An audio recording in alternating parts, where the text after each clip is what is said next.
Coming up on a special edition of VCU InSight, documentaries from students in the VCU School of Mass Communications. We'll meet a group of VCU students who spend their free time engaging in a sport you may have never heard of. And we'll meet a man who started his own production company to make his mark and help lots of talented people make theirs. This special edition of VCU InSight starts right now.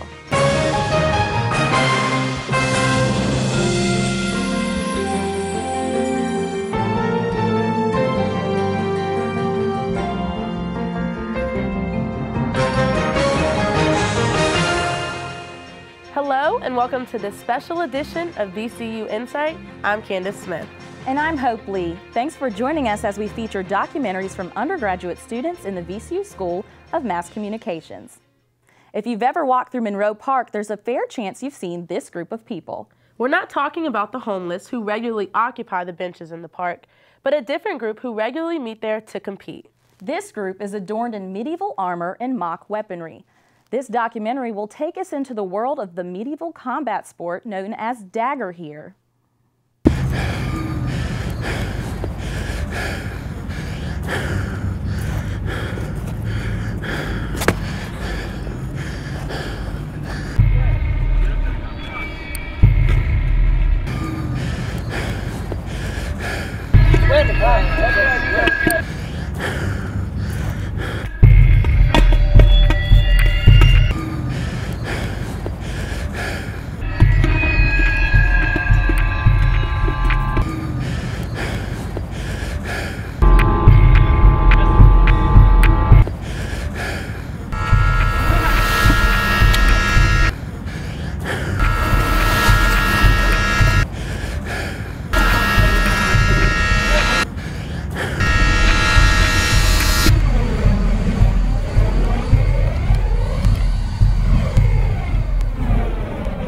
Ready? Lay out. My name's Chase Clary. My battle name for this sport is Gideon Windhaven. This is a sport called dagger here. It's a full contact medieval battle sport where we make facsimiles of foam weapon, or make facsimiles of medieval weapons out of camping pad foam and fiberglass and go out and hit each other. The sport originated somewhere in the late 70s, and it's grown and expanded from there. It is a national sport. This unit, however, Galatia Mercenary Company, is a Richmond-based unit where we involve everyone in the community that wants to take part in this sport and VCU students. It is a VCU club, apart from its own separate club within Richmond. And I think as of now we have about 200 members, somewhere along those lines. We come out here 3 days a week and practice from 2 till about 5. Practices can get anywhere between, like today's practice was 4 people. The biggest practice I've seen was anywhere between like 25 to 30 people on the field at once. It can get pretty hectic sometimes, but it is a lot of fun.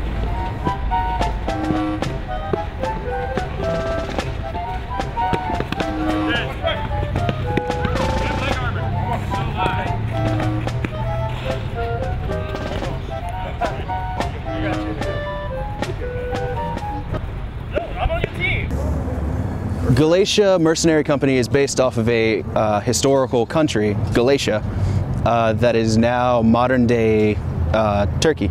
Apart from that, there are the different ranks for every fighter in the group. When you walk onto the field and learn the rules, we consider you a walk-on or a recruit. If you come out to 5 of our events, which are practices or weapon building sessions, come out to 5 of those and we consider you, we promote you to the rank of man-at-arms. After that, it's Ventnar, Centaur, and then Banneret. What's happening, everyone?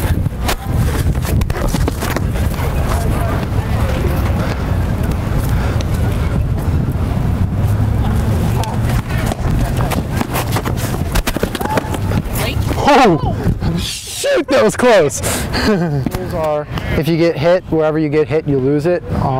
For like arms, you lose an arm, leg, you lose a leg. If you get hit in the chest, you die, kind of like regular. If you lose 2 limbs, you're dead. I mean, it's a way of keeping people honest, and as long as you hit them hard enough, it's just the way it goes. You like the pokey?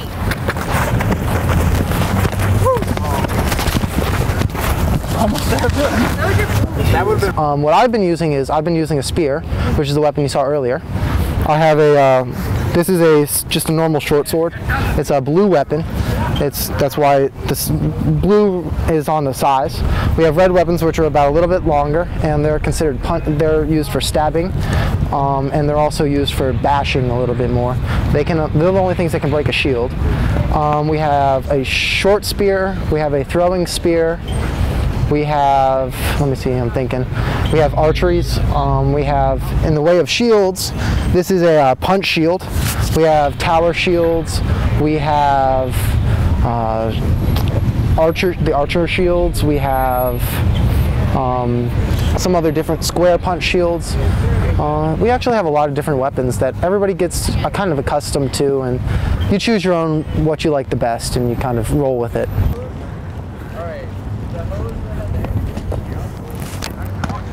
My boyfriend used to be a student here, and he got involved, I think, the year he started, and when I started dating him, he kind of dragged me into it.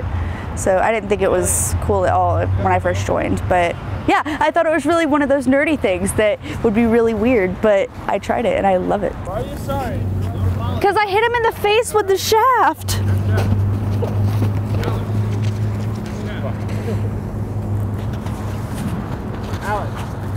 Ready to die? One of my friends did it, and then he kept kind of poking at me to come and play, and I finally played, and I really liked it. Yeah, we're going through the body. We're going through the body. What? We're going through the body. Your arm is feet today. First time, I got killed a bunch, but once I sort of got the hang of it, it got a little easier. And it's covered more little tips and tricks to make things a lot more fun. It is a great form of stress relief. Other people are really into the medieval aspect of the game, because apart from the fighting, we actually teach medieval skills like armor smithing, all sorts of arts and crafts, music. Anything you could really think of that was from that time period. There's somebody in our group that knows how to do that and that can teach you. And then everybody that's out at practice can teach you how to fight the same way that they did.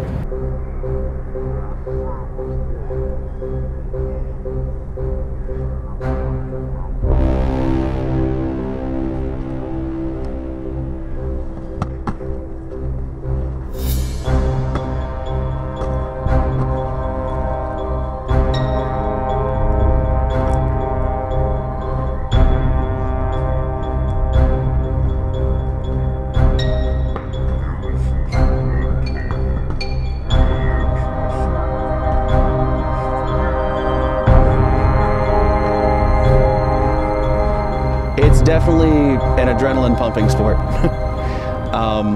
You're constantly, trying to keep tabs on what's around you, who's on your team, who's not. And depending on the scenario, like certain key points you have to keep an eye out for or protect or defend. But it's definitely a rush to get out here and just full contact, just beat people.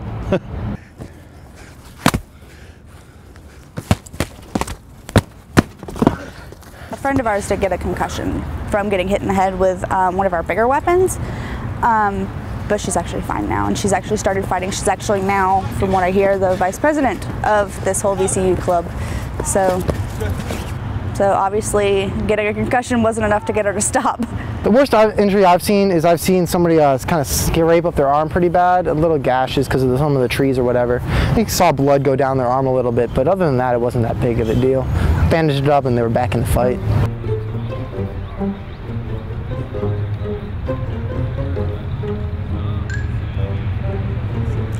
with us. Seriously, we do that. People will walk down, give a strange look, hey, you want to come fight? It's great. Sometimes people do. Sometimes they're like, no.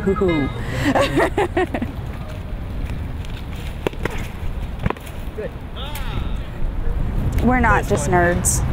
I mean, we're not a bunch of nerds just running around hitting each other with foam weapons. We are a family. We do normal day-to-day things. We have normal lives. We just like to get out and hit each other once in a while.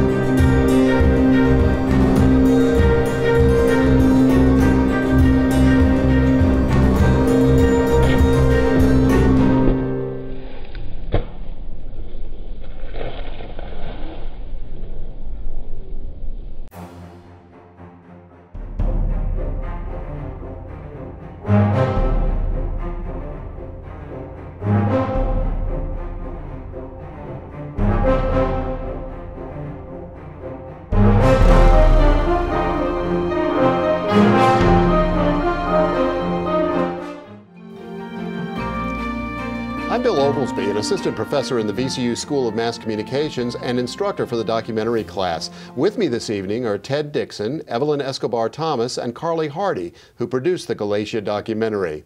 Guys, I have to ask you, starting right off, what made you decide to take on this particular subject? Well, we were battling with some ideas. We didn't really know where we were going to go, and one day Evelyn just jumps out, is like, hey, there's these guys who fight in medieval armor out in the park. You know, maybe we should go talk to them. Yeah, I mean, I remember my freshman year, I'd come out of my dorm and see these guys running throughout the park with swords and shields, and I mean, it wasn't too much of a strange thing on VCU campus because we're so eclectic, but it was definitely something interesting that everyone was taking notice of. So I thought it would make for a really interesting documentary since not very many people knew exactly what they were doing or what they're all about. I noticed when you had a scene or two of people walking by and sort of looking strangely over there, like, what is that going on? Was that kind of the way you think you were reacting when you first saw it? Oh, definitely. When I would walk past them, I probably gave them the strangest look because I had no idea what was going on. And as we were filming the documentary, I mean, you would get tons of people with like the most confused stares, you know, looking at us, like, what are we doing filming these people that already look strange enough? So it definitely made for an interesting time getting, you know, people's reactions. Mm-hmm. Carly, what kinds of misconceptions do you think that you had sort of going into the project about what these people were doing? Well, first of all, I didn't even know like that it was an actual sport. I had no idea that they competed in tournaments. So that in itself was very interesting. I just thought they literally made their own outfits or got them from a thrift store, dressed up, and then went to the park. That was probably the biggest misconception. But it was more of a sport and an extracurricular activity for them, more so than just them playing around for no reason in the park. Does anybody actually get hurt doing this? Yeah, they've had a couple injuries. The times I went out there, I didn't see any injuries, but they had one girl who was recovering from a fairly serious concussion, and she went back out there after she healed up, but she had to wear like a helmet from then on. They had another guy, I guess he had like kind of like scraped up his arms and stuff, but I never really saw too many injuries out there. There are some safety precautions, right, that they take? Yeah, they have special rules for their weapons, like a certain amount of padding has to be on them. They're not allowed to hit the head, so they take it fairly seriously as far as injuries go. Were any of you tempted to go in and join them? I will say Carly and I from the beginning knew we weren't going to jump out there, but we definitely called Ted wanting to go out there and play with him. I had a good time fighting with them. All right. Well, good job, guys. Thank you. Our next documentary is a story of friendship, perseverance, and a vision to change the world. The School of Athens is a production studio for all styles of artists. Its founder took an interesting road, starting with the world of sports, to get where he is. In this documentary, founder Trey Bien, along with others, talk about how the School of Athens came to be, how they want to change youth, and where the future will take them. Either you do or you don't. There's no try.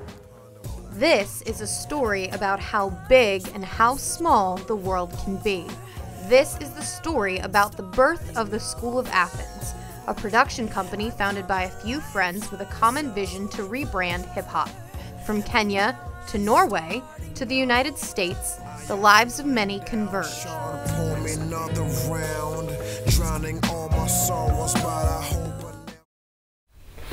I came in 2001 because America's called the land of our opportunity. So we came here for the opportunity to make something out of our lives. After college, I got an opportunity to play basketball for Team USA Select. I was the top 10 in America. So I got selected, and then the day came when I was supposed to travel, but my travel documents didn't come in time because I guess I'm foreign. So I missed that opportunity, not because I wasn't good enough, but it's because of my travel documents. And I just started expressing myself through writing and poetry and eventually translated into lyrics. Somehow I ended up in the studio, and the first day I recorded my first song, there was an executive in the studio and he offered me a contract, and that's when I knew that this was fate. It was just not me, you know. Whatever deity runs my life did not stop my whole basketball career just because it was fate. Convalescing the way you're dead from the stresses, the essence exercising fragile state of minds. Thoughts that manifested in the depths of demons' caresses. I feel the essence, the presence of all the demons in me. When I did start making beats, and we got kind of serious doing it, I was starting to look around and seeing who I could work with, you know, people that were interested in me. But then me and Trey, one night we were just hanging out at his house and we just started talking and we just said, you know, let's create our own thing. Trey's goal to educate the youth comes from his African heritage, which exposed him to the kind of turmoil that spans the world. I've been trying to figure out a way of how I can have the biggest voice. Because I believe I have a lot of things that I want to get out that could possibly change the world. Like Gandhi said, whatever you do in this lifetime might be insignificant, but it's important that you do it. So I'm just trying to do my part.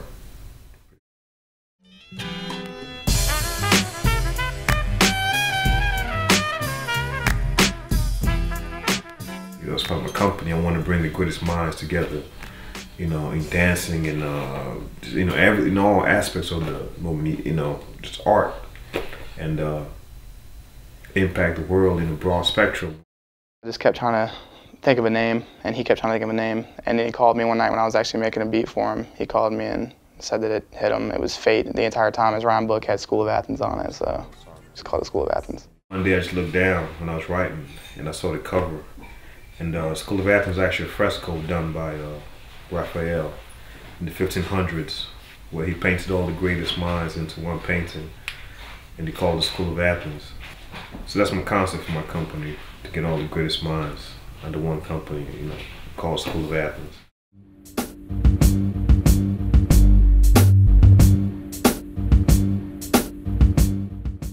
You know how, there's always somebody that brings talent. That's my duty. To do, like, bring talent, bring fresh face. You gotta see where's their head at, if they're like mature enough. Because let's say we make it big and then you just childish or you can't handle the limelight. Since School of Athens was started in 2010, their music has hit the airwaves and MTV.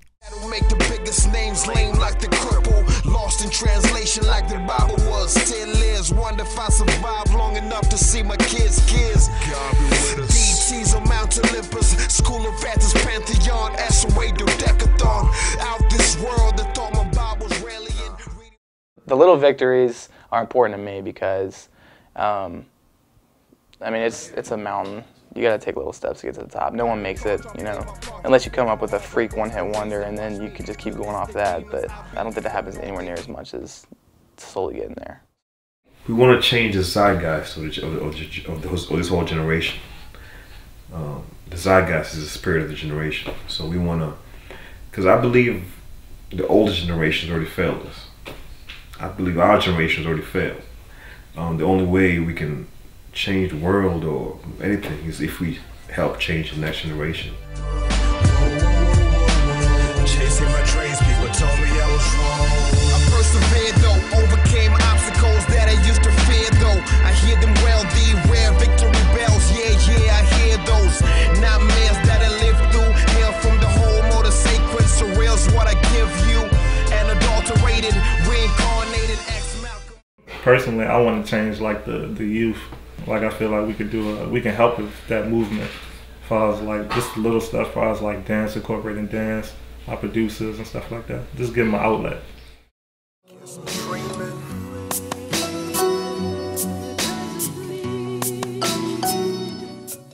We all know Trey doesn't sleep. Trey Bien is much more than just a CEO. He is the face and the push for the company. He does everything he can to make sure School of Athens stays a well-oiled machine. He always been a guy to me to help me get forth my goals. You know, if I'm having a showcase or something, I'm saying, hey Trey, you know, I need you to come perform. I need you to come do this or do that. Okay, what do I need to do? When I started making beats, I was trying to find myself and my style, kind of, I guess you would say. I think that working with Trey really just expanded everything I did, and now it's, you know, 2 years later after we started, it's made me a lot better. I believe in just giving the people what's real, and when I say what's real, I mean nothing fabricated. I say about 90% of music on the radio is fabricated. You know, just talk about, just want to sell a record.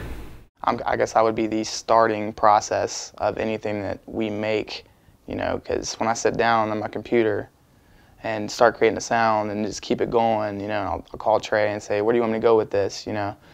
And then eventually I finish the beat and get it to him, and then it kind of creates imagery for him. You know, when I make the sounds, he can kind of get his words from my sounds, and when he makes those words from my sounds, he gets a singer on the song, and then once she sings, you get dancers in there, and they go off of that. So it's kind of like a chain reaction.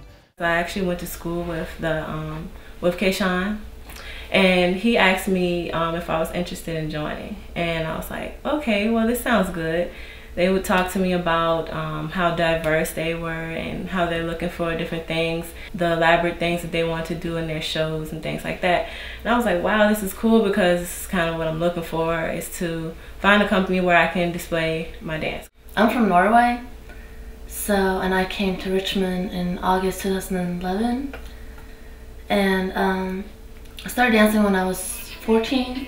I was dancing with a crew in Norway. I would do ballet, jazz, modern, so I was more on that side.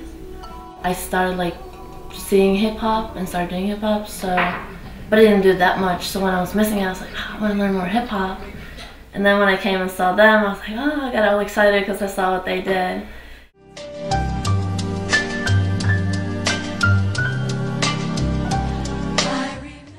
I don't see anything stopping us, to be honest with you. I think one of the keys to making it is confidence.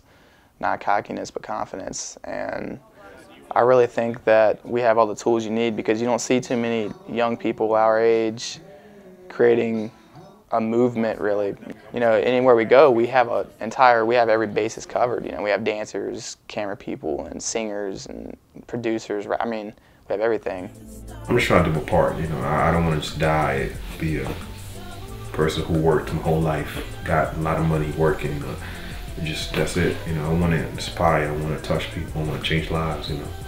I want to give back. I came from Fall Cigars, La Finca, lounging in the bar, I'm a star, get the picture. Eyes closed, mind far, I'm a thinker. Grand Marnier, straight, no spritzer, mind off kilter, thinking will I enter, heaven as a filter.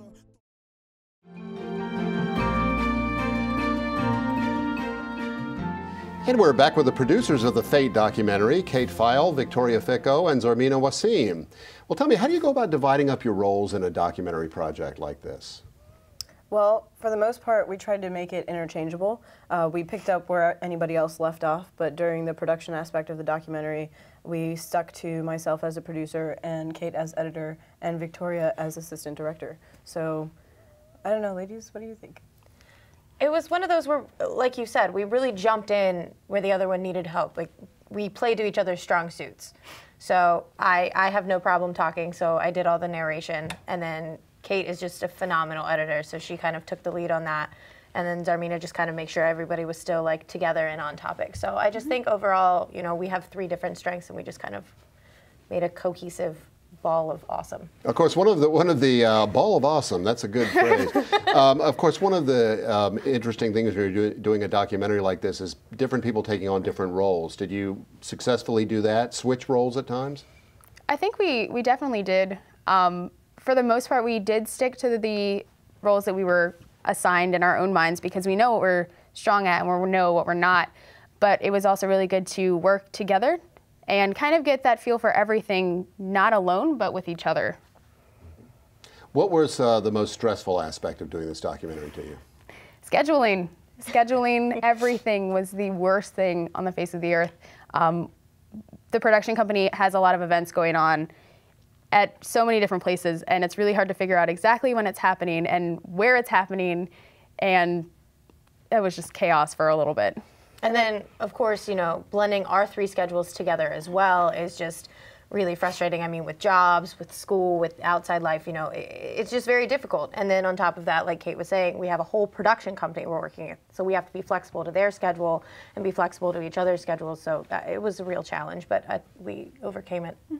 And as your professor, I'm going to hope that it wasn't all work, that some of it was fun. What was the fun part of doing this documentary? Oh, there was definitely fun parts when we got to shoot the open mic night at Club Aurora. That was a new experience for me.